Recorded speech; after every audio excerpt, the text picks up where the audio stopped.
for restraint on all sides. But I found the most interesting speech to be from Kenya's envoy to the UN, Martin Kimani. Kenya and almost every African country was birthed by the ending of empire. Our borders were not of our own drawing. They were drawn in the distant colonial metropoles of London, Paris, and Lisbon, with no regard for the ancient nations that they cleaved apart. Today, across the border of every single African country live our countrymen with whom we share deep historical, cultural, and linguistic bonds. At independence, had we chosen to pursue states on the basis of ethnic, racial, or religious homogeneity, we would still be waging bloody wars these many decades later. Instead, we agreed that we would settle for the borders that we inherited, but we would still pursue continental political, economic, and legal integration.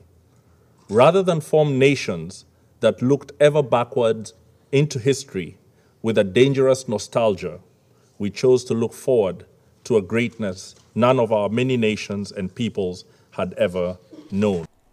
I asked him to come on GPS to talk about the sentiments he shared. Ambassador, welcome on the show. Thank you very much, Fareed. It's a pleasure being here.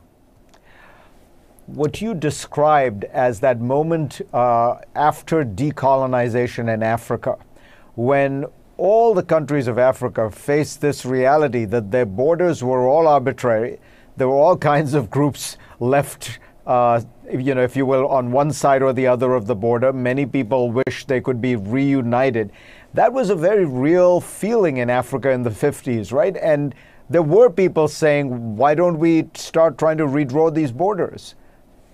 Exactly. In the 50s and 60s, Africans had to make a decision because the borders of the countries that we were in had been drawn up as far back as the Berlin Conference in the 1880s, and we had not had a seat at the table at that time. So at the point of independence, we had to decide, was decolonization resetting the clock to the time before colonization, or were we going to march forward into new political dispensations with a new idea of our identity, with a new idea of nations forged from colonial realities, but joined together by commonalities of culture and interests. And we took the latter path, and we then came and joined the United Nations, understanding that one of the cornerstones of our sovereignty and independence was the respect for territorial integrity. And you will see that at that beginning, in those first few years of independence, we could not have taken our independence and respect for our territorial integrity and sovereignty for granted, because we were emerging from empires that by definition had abused our sovereignty in turning us into colonies. And in those first years and right up to the present, the fact that you have kept to these borders has not been easy. There have been conflicts. There have been tribes that have kind of tried to, in various ways, launch cross-border insurgencies in support of their brethren in various places, right? So, I mean, you've paid a price for maintaining these borders.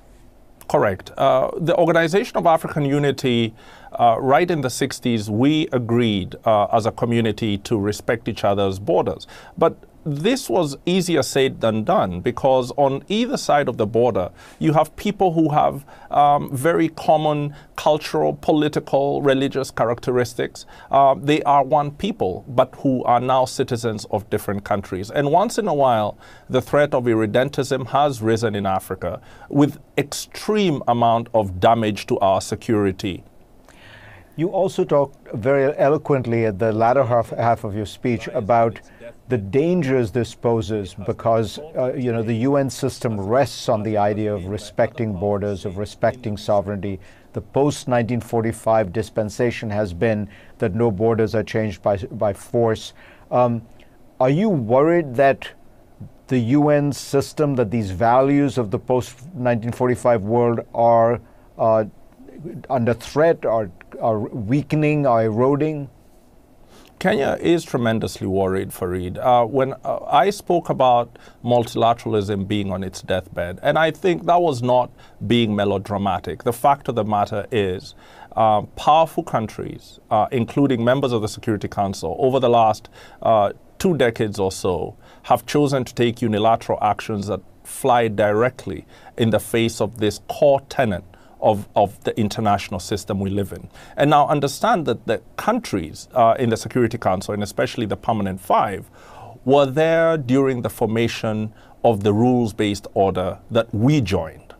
Kenya was not a member of the Security Council or of the United Nations when it was formed. So we voluntarily adopted those rules and we live by them.